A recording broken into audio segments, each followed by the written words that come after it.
everyone, welcome to the Taglog YouTube channel. Today for this video of Taglog, I will be showing you how to sign in into the Zoom account. Now to do that, first of all, you need to open a Google browser and open a new tab.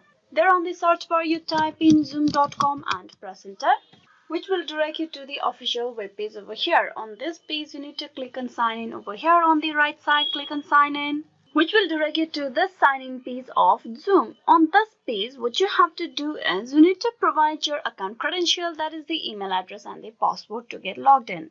You can also log in with SSO, Apple, Google or Facebook if you have linked these with the Zoom account. So type in the email address over here, and then below you type in the password and then click on sign in.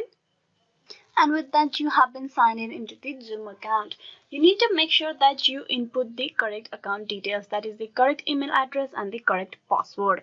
Hope this video was useful on how you can sign in into the Zoom. Please like and subscribe the Taglog YouTube channel. Thank you.